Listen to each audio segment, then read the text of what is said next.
Começar com Acertei. bom dia, pessoal. Bom dia, pessoal! Você que Bom está dia, vendo gravada, pessoal. não deixa de deixar o like, hein? Não esquece de compartilhar. Mas agora é meio-dia e 21, então boa tarde. Mas você também pode estar assistindo isso de noite, então boa noite. Tudo bem com vocês? Gente, vamos terminar a Guerra Civil Espanhola. Vai ser rapidinho mesmo, porque só faltou um slide. Eu fiquei impressionado que aquela aula realmente rendeu para mim. Não ia dar de jeito nenhum. Mas, enfim. A gente tinha terminado aqui, né? Tinha falado para vocês sobre as brigadas internacionais, como elas funcionavam, como elas recrutaram gente de tudo quanto é canto do mundo, incluindo George Orwell, né? Autor de 1984, de Revolução dos Bichos, vocês conhecem. E, então, aqui a gente falou bastante sobre o conflito da Guerra Civil Espanhola, como ela aconteceu, a ajuda, o auxílio que o futuro governo franquista teve da Itália e da Alemanha.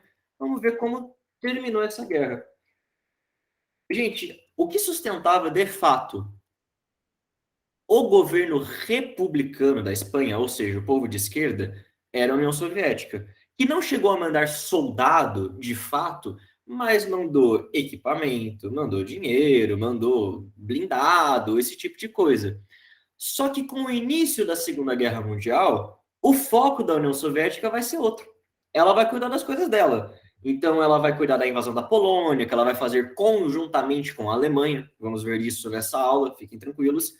E aí, basicamente, a União Soviética literalmente não tem mais recurso para ficar bancando a Espanha, para ficar bancando o governo republicano. Nesse sentido, a Frente Popular Espanhola se desintegra. Ela não consegue se manter unida, não consegue arcar com os custos da guerra e acaba.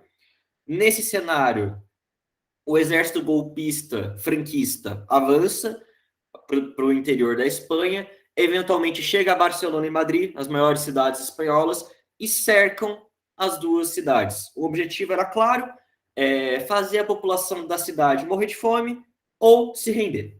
Qualquer um dos dois, o que viesse mais rápido seria melhor.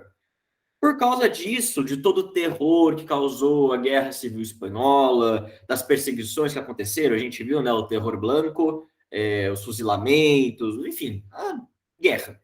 Por causa da guerra, muita gente da Espanha tentou fugir da violência dos nacionalistas.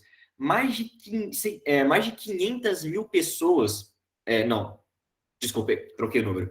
Mais de 600 mil pessoas, 600 mil espanhóis deixaram a Espanha, fugiram em busca de asilo e foram para outros países, incluindo o Brasil, tá bom? Tiveram alguns espanhóis que vocês vão perguntar, né, para quem é descendente imigrante, quando que seu avô veio? Guerra Civil Espanhola.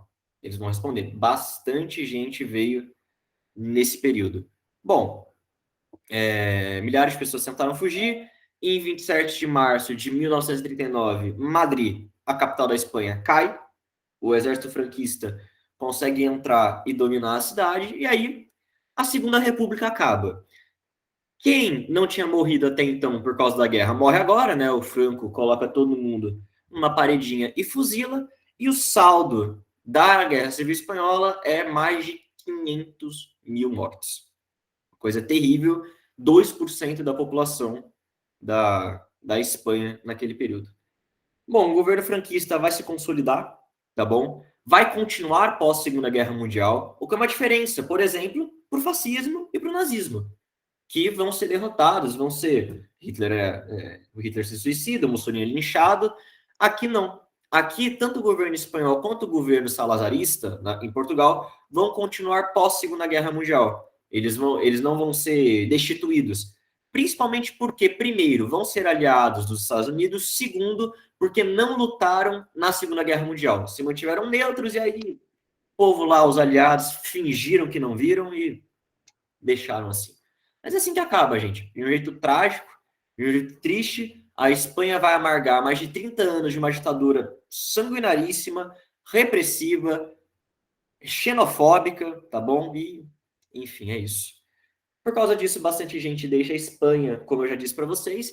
Inclusive, uma tal de Angelina Fernandes. Já ouviram falar dela, gente? Não vale jogar no Google. Já ouviram falar dela? Não precisa mandar. Você já. O povo do ano passado já, mas não vale falar. Gente, a Angelina Fernandes, ela tinha 17 anos quando ela quando a Guerra Civil Espanhola começou. Ela chegou a lutar nas brigadas internacionalistas, então ela era anarquista, lutou lá nas milícias, pegou em armas e os carcel todo. Quando o exército franquista avança para o interior da Espanha, ela teve que fugir. Ela sabia que se ela ficasse lá, ela ia ser morta pelo exército franquista. Não ia ter jeito. E aí ela vai fugir em exílio para o México. E como ela era uma mulher muito bonita para a época mesmo, ela vai conseguir arrumar emprego lá no México como atriz, tá bom? É uma atriz bem famosa, bem conhecida do México e tal. Eventualmente, a Angelina Fernandes conhece um cara chamado Roberto Gomes Bolaños e eles fundam um seriado de TV. Vocês não conhecem a atriz? Essa Angelina Fernandes que lutou na Guerra Civil Espanhola? Vocês conhecem a Bruxa de 71?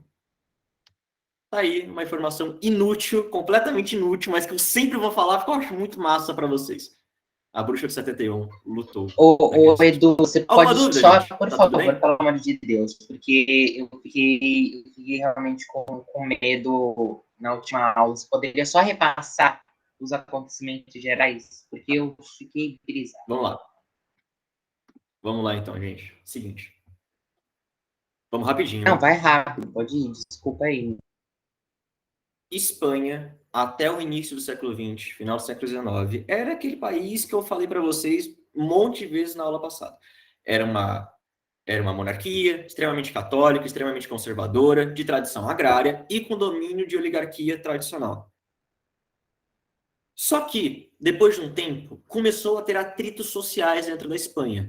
Começou a se formar um sentimento, um movimento que queria o republicanismo. E não só o republicanismo, mas que a Espanha se modernizasse, entendeu? E virasse uma coisa nova. Nesse sentido, depois de muita pressão, depois de muita luta e muita resistência, é fundada a Segunda República Espanhola, em 1931. Tá bom? Então, esse país aqui, católico, conservador, agrário, com domínio de oligarquia tradicional, começa a mudar, começa a se transformar. Por causa de pressão, o rei da Espanha abdica do trono e é fundada a Segunda República, que é extremamente progressista, tá bom? Extremamente. E vai aprovar medidas que, para aquela época, eram muito avançadas e até tidas como radicais. Reforma agrária, voto universal feminino, sindicalismo muito ativo, esse tipo de coisa. Como contrapartida a essa república, surge, obviamente, a resistência. Porque eu já disse para vocês, nas aulas que a gente teve de movimentos sociais, uma frase do Martin Luther King, que eu vou usar aqui de novo, nenhuma mudança vem sem forte resistência do movimento contrário.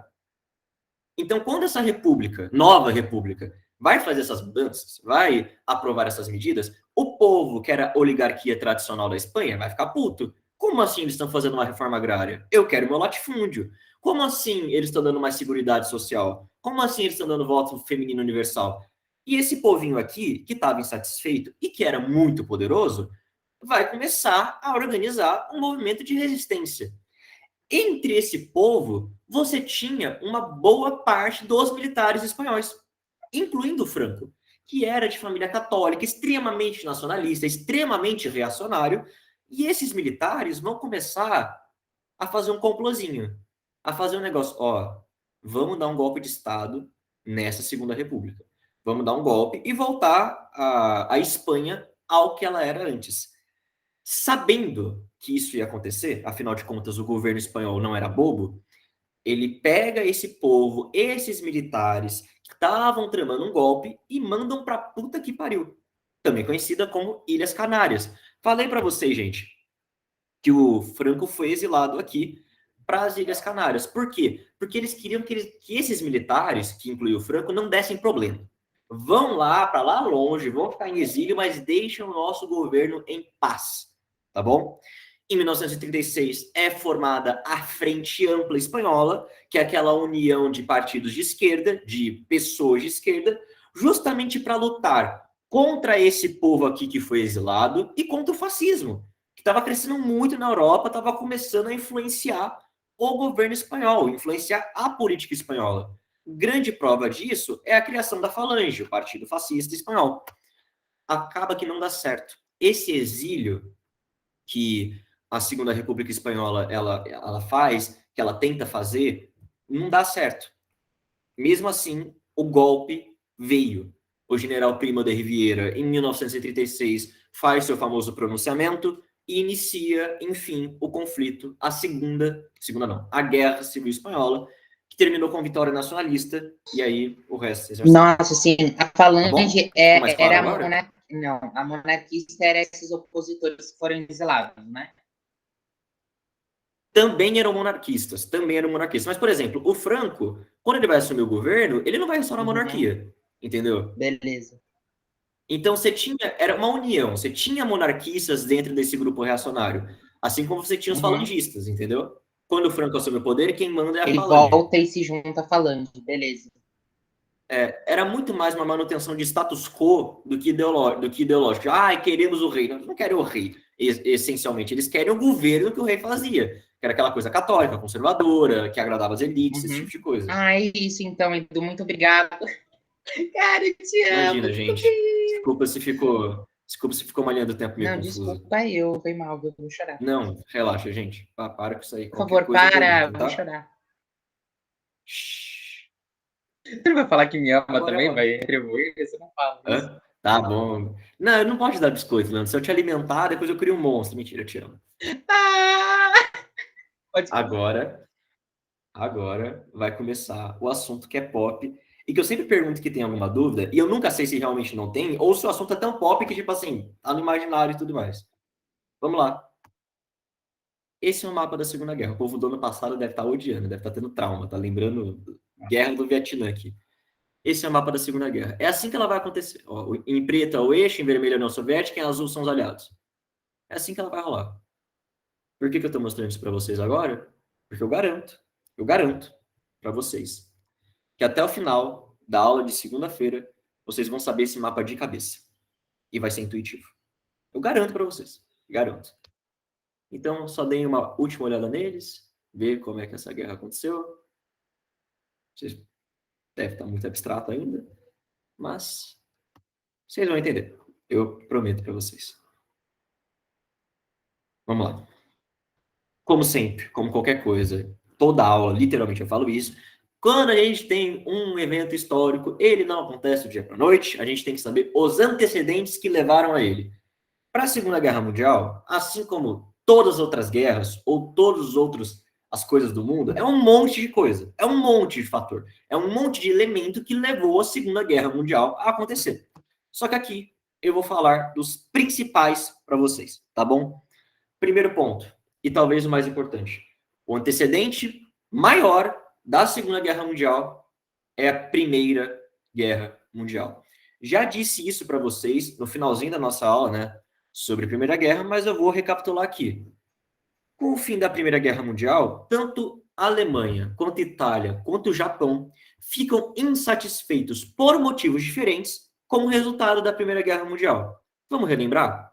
Primeiro, Itália virou a casaca.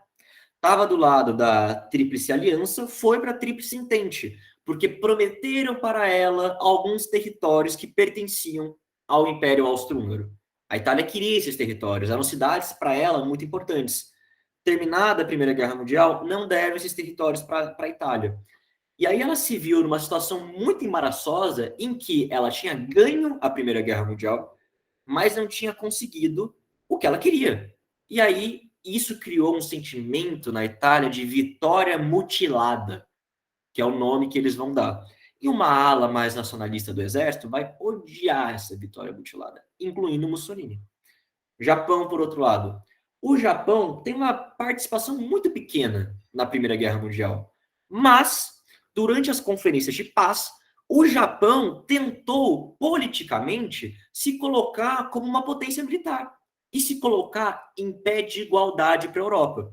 Ele basicamente fala: olha só, eu sou uma potência imperialista em ascensão, eu quero que vocês reconheçam a minha esfera de influência no Pacífico. Eu quero que vocês entendam que eu estou no mesmo nível de vocês e que não tem racismo nesse planeta Terra que vai fazer vocês pensarem o contrário, porque eu sou bom, eu tenho força militar. Inglaterra, França e afins olharam para o Japão, deram uma bela risada e mandaram ele para aquele lugar nada pouco agradável que vocês estão pensando na cabeça. E o Japão ficou puto, basicamente. Viu que não conseguiu o reconhecimento que queria, não conseguiu a influência diplomática que desejava, e aí começa uma medida expansionista própria, como a gente vai ver aqui. E, finalmente, a Alemanha, que é o caso, né, mais emblemático, que todo mundo lembra, com o Tratado de Versalhes, que é uma aberração. É uma imposição muito forte à Alemanha e que humilhou muito ela. Então, ela não podia ter aeronáutica, tinha que ter um exército limitadíssimo, uma marinha limitadíssima, tinha que pagar uma indenização gigantesca, perdeu todas as suas colônias, etc, etc, etc. Essa imposição do Tratado de Versalhes vai gerar um movimento hipernacionalista dentro de algumas partes do exército alemão, incluindo no líder Adolf Hitler, e aí nazismo e história, história, história. Tá bom?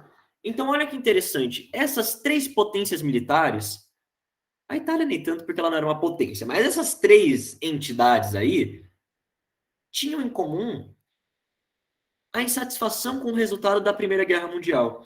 E se eles e vejam que interessante também, não era só com o resultado da Primeira Guerra Mundial, eram com as mesmas pessoas, com o mesmo grupo.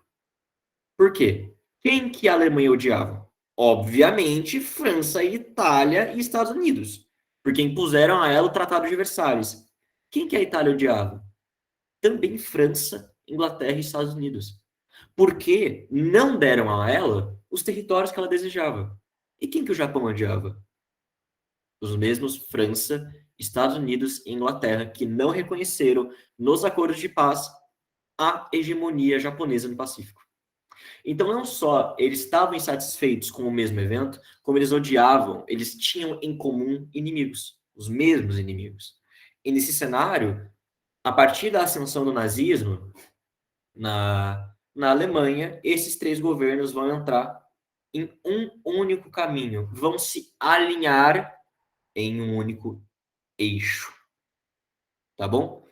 Fascismo e nazismo, por afinidade ideológica, vão naturalmente se aproximar, tanto politicamente quanto economicamente. A Alemanha era uma grande cliente da Itália e vice-versa, tá bom? Os países vão tramar bastante coisa juntos e o grande exemplo disso é a Guerra Civil Espanhola, gente, onde Alemanha e Itália lutam, testam armas para uma guerra futura que eles sabiam que ia acontecer. Ao mesmo tempo, o Japão estava lá fazendo as coisas dele, tá bom? Fazendo a política nacionalista dele, o expansionismo deles lá no Pacífico, invadiram a Manchúria, a gente vai ver isso com calma daqui a pouco, e também acreditavam nessa superioridade racial. O Japão tinha isso em comum, tá bom, gente? A gente esquece, o Japão fez uma grande política aí de apagamento da memória, sabe? Exporta Naruto para o mundo e o japonês é bonzinho e tudo mais, mas o Japão foi tão truculento quanto a Alemanha nazista durante a Segunda Guerra Mundial. Inclusive, existem alguns números levantados de mortes para parte do Japão que superam o que aconteceu no Ocidente. É meio inconclusivo. Ninguém nunca vai saber quantas pessoas realmente morreram na Segunda Guerra Mundial. Mas existe a chance de terem morrido mais pessoas na Ásia do que lá na Europa, e aqui incluindo a União Soviética. Só para vocês terem uma ideia de como o Japão foi. Essa coisa de uma raça pura, superior, o Japão também tinha. E quando ele vai dominar China, Indochina e aquelas ilhotas do Pacífico, eles vão fazer o mesmo processo de genocídio que fizeram os alemães. Não com câmara de gás, mas com tantas mortes quanto. Tá bom? Então é esse naipe aqui. Eles estavam muito bem alinhados, muito bem mesmo. E além disso, gente, tanto o Japão contra a Alemanha quanto a Itália eram anticomunistas até os ossos. Nesse sentido, em 1935, salvo engano, os três países celebram o chamado Tratado Anticomintern. Comintern, gente, era uma... Acho que a gente falou disso na aula de Revolução Russa. Revolução Russa tem aquela ideia de revolução permanente, vamos espalhar para todo lugar do mundo. Comintern era justamente o órgão da União Soviética que cuidava disso, que cuidava da expansão do comunismo para o mundo. Então, tratado anti-Comintern é anti União Soviética, ante a ideia dela espalhar o comunismo para o mundo. E aí, Alemanha, Itália e Japão se unem em uma aliança que é conhecida como o eixo Berlim, Roma, Tóquio. Ou Roma, Tóquio, Berlim, para ficar na sequência. Enfim. Temos aqui a formação de um dos lados da Segunda Guerra Mundial. Alguma dúvida? Não, tá de boa. Tá tudo bem? Que ótimo. Bom mesmo, sério. Fico muito aliviado. Gente, vocês não têm ideia do meu alívio da aula de Segunda Guerra Mundial, é sério. É muito mais suave. E nesse sentido, gente, aí vai começar nossos problemas. E aí é quando realmente a Segunda Guerra Mundial vai ganhar força e vai se tornar palpável para as pessoas da Europa naquele período. Porque até então, uma aliança militar, uma aliança para barrar o comunismo, que se foda. Só que essa aliança vai ser mais do que isso. E ela vai refletir em expansionismo. Então, nesse slide agora, eu quero passar para vocês o expansionismo que teve o eixo pré-Segunda Guerra Mundial. Itália invadiu e anexou a Albânia. Esse processo é um pouco mais demorado, mas enfim. Também invadiu a Líbia, norte da África, e Etiópia, norte da África também. Então, a Itália vai começar a ir por parte dessas colônias, tá bom? Vai começar a anexar esses territórios para literalmente expandir o seu domínio, tá bom? É aquela coisa militarista do fascismo, gente. Se você tem uma ideologia que prega a guerra, que coloca o militarismo como uma coisa positiva, essa ideologia vai ter que entrar em guerra em algum momento para se sustentar.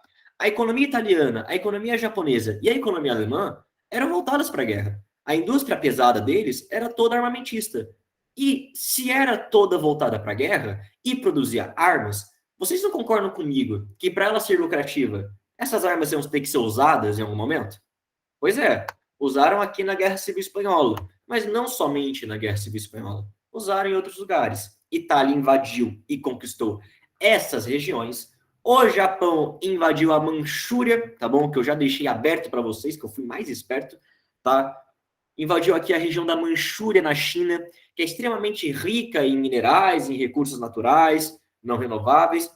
Então, o Japão vai começar o seu imperialismo aqui, já tinha previamente invadido a Coreia, algumas outras ilhas do Pacífico. O Japão também, gente, tinha o objetivo de ser o senhor do Pacífico e a potência hegemônica e dominante em toda essa região, tá bom? Então, Itália invadiu, anexou todo esse povo, o Japão invadiu a Manchúria, e, por fim, a Alemanha vai mandar um grande dedo do meio para o Tratado de Versalhes. Ai, posso só ter 100 mil homens. Caguei, vou ter 1 milhão. Ai, não posso ter aeronáutica. Luftwaffe. E esse tipo de coisa. E aí, nesse sentido, gente, de desrespeito ao Tratado de Versalhes, de começar um projeto militarista, a Alemanha vai invocar aquela política que eu disse para vocês na aula de nazismo sobre o espaço vital do Lebensraum, tá bom? Recapitulando, para vocês só não se perderem, caso tenham esquecido, espaço vital é aquela crença que o ariano é a melhor raça do mundo. E, portanto, ele tem que ter um espaço amplo para poder viver, para poder se desenvolver. Basicamente, vamos invadir o povo que é de raça inferior, matar todo mundo e ficar com a terra deles. Era meio que isso. E aí a Alemanha começa a anexar algumas regiões que eram de maioria ariana, tá bom? Eles defendiam que, olha, essas regiões que eu quero anexar, eles são parte do meu país, tá bom? Por quê? Porque eles têm população ariana e eu, Alemanha, tenho o dever de proteger essa população, de dar condições que essa população ariana se desenvolva. Então, a partir daí, a Alemanha vai começar com o seu projeto expansionista para anexar essas regiões de maioria ariana. Primeiro lugar, Áustria, tá bom? Em 1939, a Alemanha nazista faz o plebiscito na Áustria e pergunta para a população austríaca se eles queriam se juntar voluntariamente ao território da Alemanha, se eles queriam ser incorporados pela Alemanha. Lembrando, gente, o Hitler era austríaco de nascença, tá bom? Ele nasceu lá. E a maioria votou por sim. Então, em 1939, acontece a anexação da Áustria à Alemanha, também conhecida como Anschluss, que era proibido pelo Tratado de Versalhes. Era proibido. Tinha uma cláusula escrita: a Áustria não poderá se anexar à Alemanha. Jamais. Eles desrespeitaram. O que o Ocidente fez? Nada. Fingiu que não viu. Tá bom? Além disso, além desse território, a Alemanha começou a querer anexar regiões da Tchecoslováquia, gente. Agora fica um pouco mais abstrato. Então vamos lá ver o mapinha que eu separei para vocês também, porque eu não fui burro dessa vez. Esse aqui é um mapa da Europa às vésperas da Segunda Guerra Mundial. Em azul temos o futuro eixo, em vermelho os futuros aliados e em verde separado a União Soviética, tá bom? Basicamente, gente, é o seguinte: a Alemanha, que é esse aqui, esse mapa tá em alemão, eu peço desculpa, mas foi o único mapa que eu achei. Foi o único mapa bom que eu achei. Então, esse Deutsche Reich aqui é a Alemanha. Ela vai começar seu projeto expansionista, que diferentemente do Japão e da Alemanha, não, e da Itália, gente, olha que curioso, da Alemanha vai ser na base da diplomacia, na base da lábia. A Itália vai lá e invade a Albânia, invade a Etiópia. O Japão invade a Manchúria. A Alemanha não. Ela vem aqui para Áustria, que é esse Osterreich aqui, e faz plebiscito nela e fala: olha, vamos se juntar a mim? Ela fala: beleza, tá bom. Aí depois que a Áustria é incorporada ao território da Alemanha, ela vai incorporar o território da Tchecoslováquia. Mais especificamente, uma região sul aqui chamada de Sudetos, que a Alemanha chama de Sudetos, tá? Que era de maioria ariana, que a população se identificava como alemã e não como tcheca, e nem como eslovaca, tá bom? Então, a Alemanha vai interferir na Tchecoslováquia, vai colocar lá e falar: olha, Tchecoslováquia, ou você me cede esses territórios, ou eu vou ter que invadir você. Ou eu vou ter que parar de ir na labiazinha, aqui na amizade, eu vou ter que invadir teu país. Qual que é o problema, gente? A Tchecoslováquia tinha um pacto militar com a França. Então, o que pregava o pacto? Qualquer ameaça que a Tchecoslováquia sofresse, a França tinha que partir em ajuda. Olha que merda. A Segunda Guerra Mundial estava se evidenciando aí. Se a Alemanha invadisse a Tchecoslováquia, a França ia ter que partir em apoio, ia ter que invadir a Alemanha. E aí a Inglaterra ia blá blá blá blá blá. Situação difícil. O que a França fez? Nada. Fingiu que não viu e desrespeitou o pacto de não agressão que eles tinham. O pacto de não agressão, não. O pacto militar que ela tinha firmado com a Tchecoslováquia. Essa é a segunda vez que eu falo isso para vocês. Que a Alemanha nazista e agregados, né, o eixo como todo, está se expandindo e o Oriente não fez, o Ocidente não fez nada. Por quê?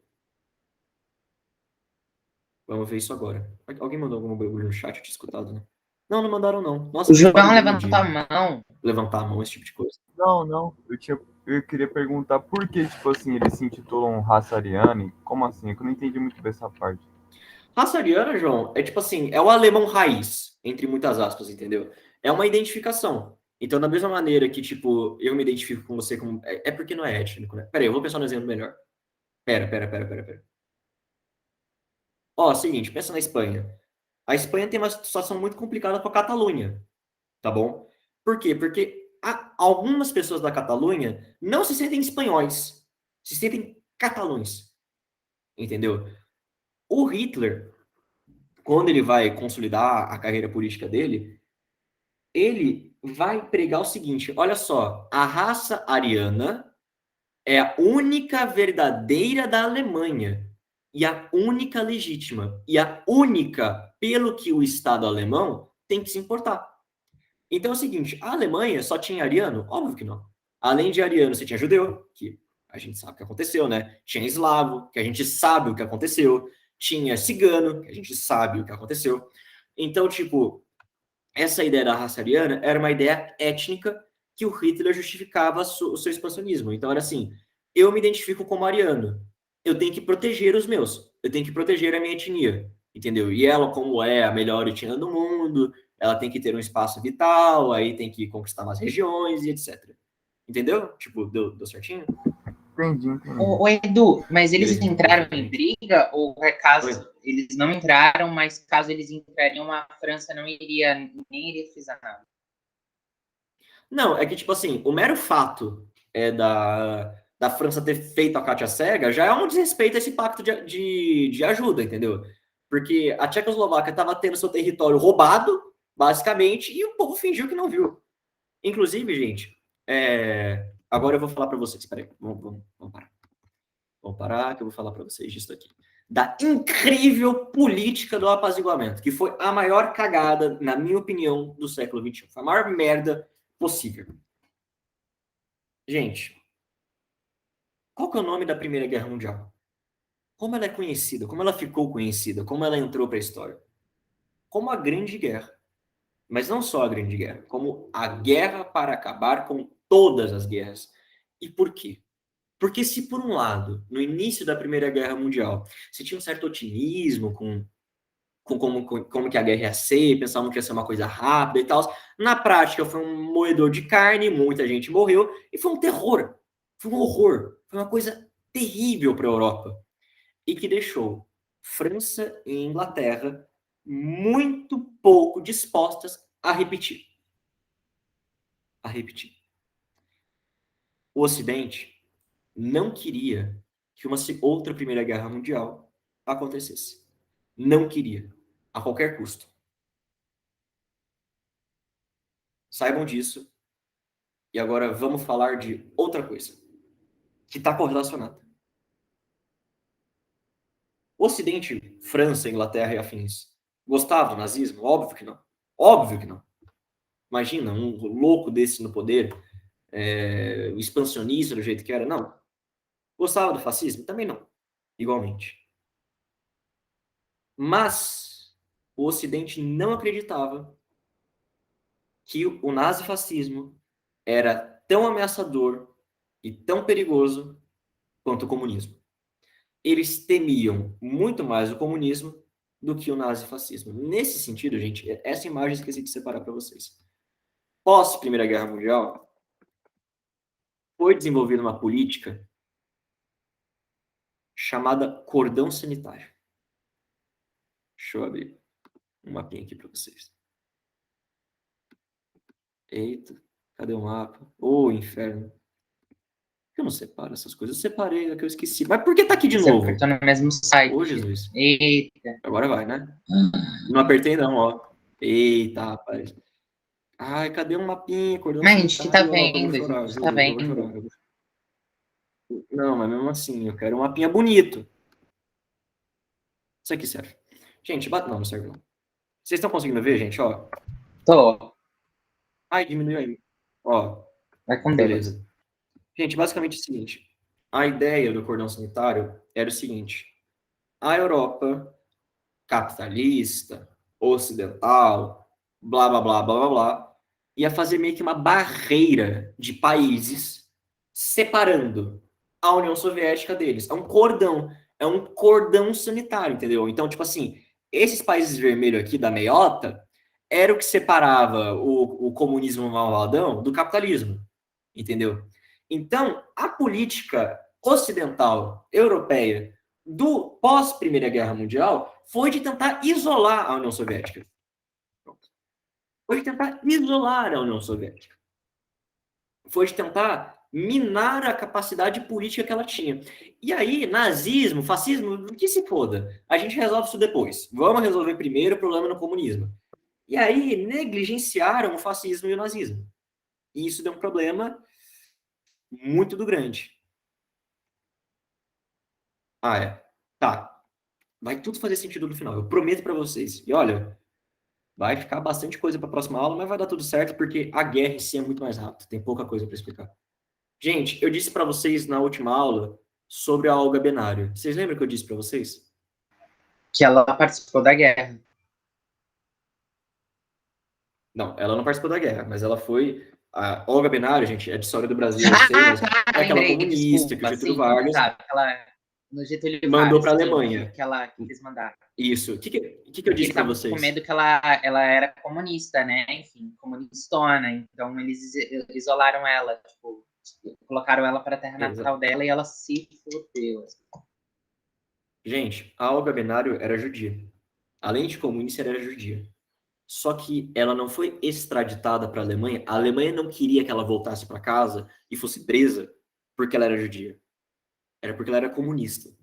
Ela foi presa porque ela era comunista.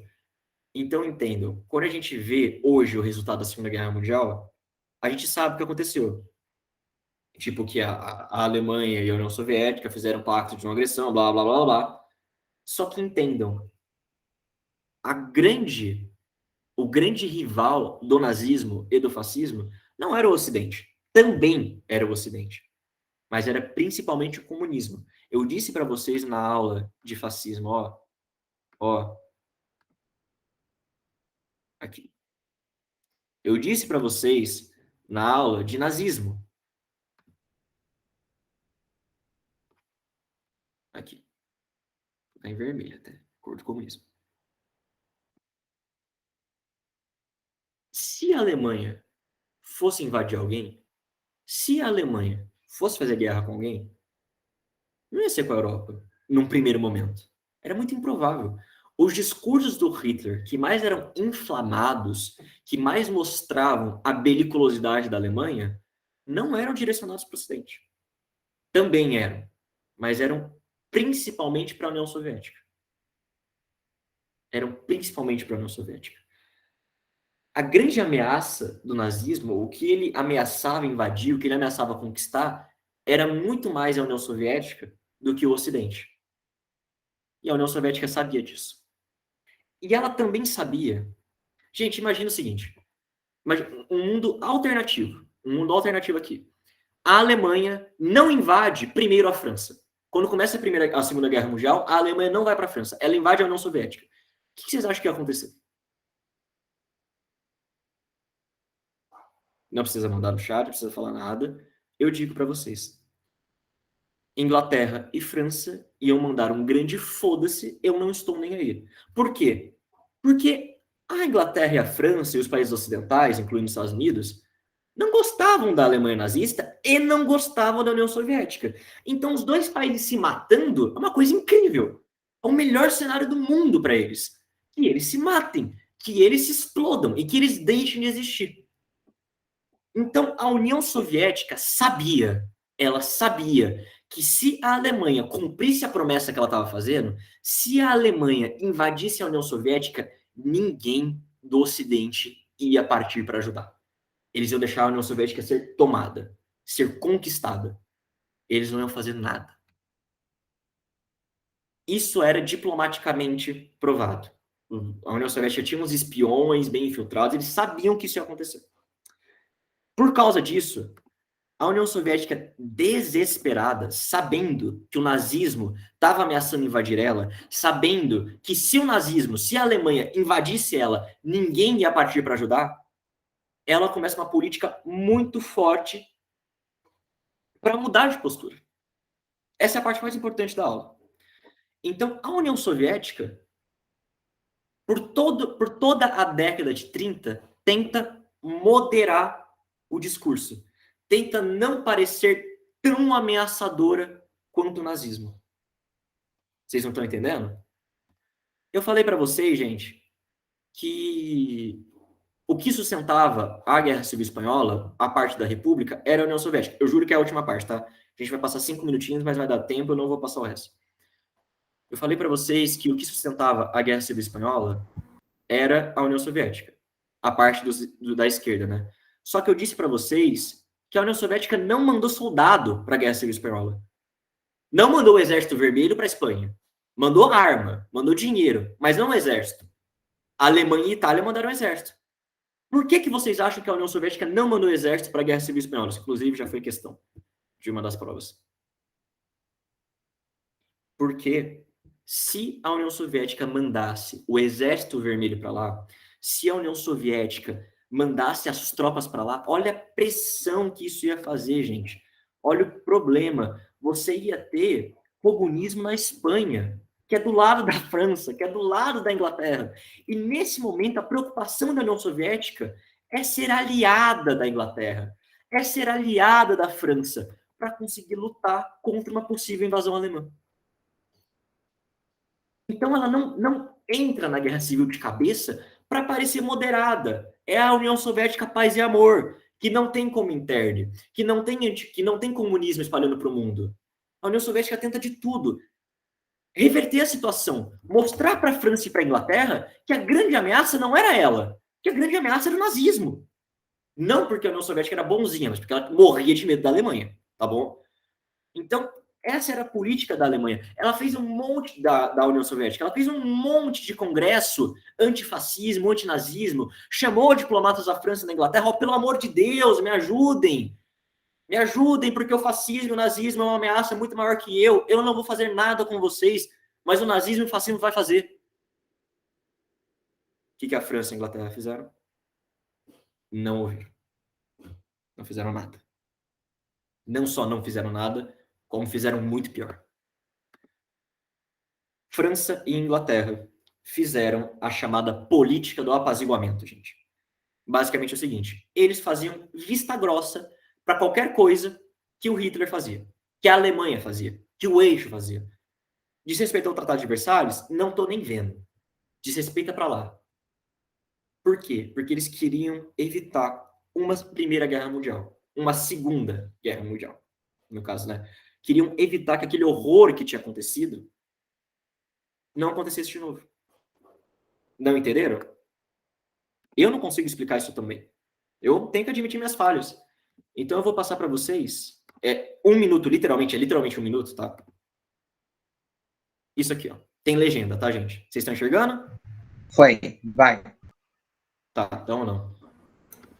Agora sim. With his military re-strengthened, he could now move on to step 2.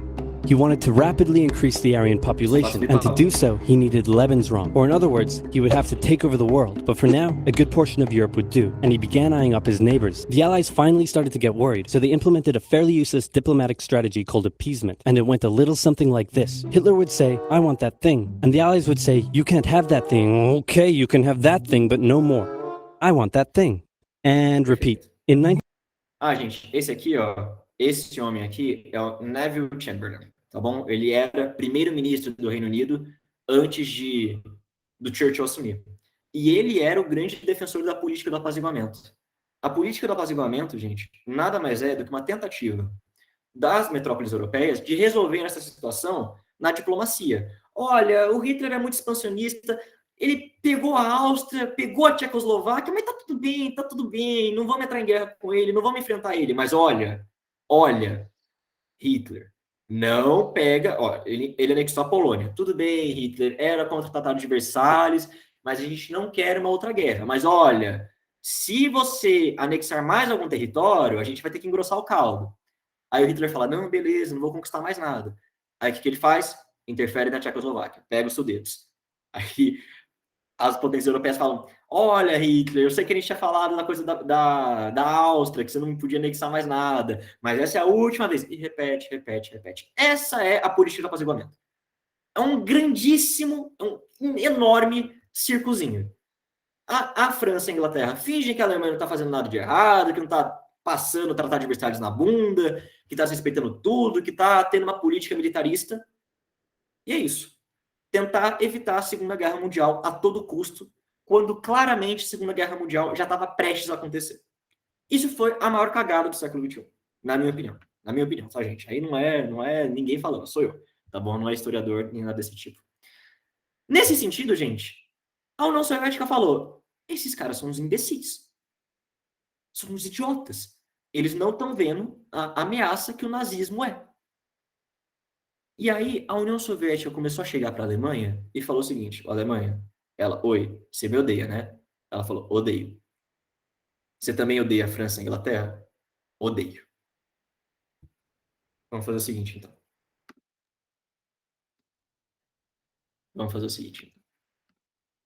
União Soviética e Alemanha, conversando. A União Soviética viu que ela não tinha como ela virar a França e a Inglaterra para o seu próprio lado. Pelo menos não naquele momento. Inglaterra e França não queriam uma guerra a qualquer custo, não queriam que uma guerra começasse, e não estavam dispostos a se juntar para combater o nazifascismo. Nesse cenário, a União Soviética se vê sem saída.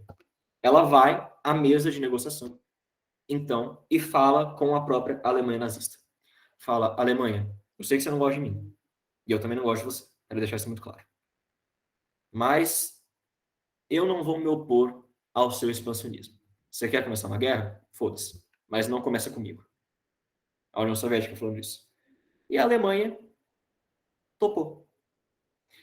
E, em 1939, às vésperas do início da Primeira Guerra Mundial, os dois países celebram o chamado Pacto Ribbentrop-Molotov. Porque esse nome, Ribbentrop era o diplomata alemão, Molotov era o diplomata russo, soviético, no caso. É um pacto de não agressão firmado entre a Alemanha e a União Soviética. É basicamente o seguinte: você não me ataca, eu não te ataco, você não gosta de mim, eu não gosto de você, mas vamos ficar na nossa e você faz o que você quiser. Só me deixe em paz. Era uma medida desesperada da União Soviética. Além disso, nesse pacto, a Alemanha e a União Soviética vão concordar em fazer uma futura invasão à Polônia, que realmente vai ser o que vai dar início à Segunda Guerra Mundial. Tá bom? Aqui, você tem o cenário prontíssimo para começar o conflito. Na próxima aula a gente vai ver. Essa invasão da Polônia acontece. Inglaterra e França se veem obrigadas a declarar guerra à Alemanha e se inicia a Segunda Guerra Mundial. Alguma dúvida, gente? Tá tudo bem? Uhum. Vocês realmente entenderam a parte da União Soviética? Tipo, é a parte mais difícil dessa aula. De por que Sim. ela fez tudo isso? Tá ótimo. É isso que eu queria que vocês entendessem. Para de gravar aqui, então. Mas por que eles fizeram esse negócio da acordo com a Polônia?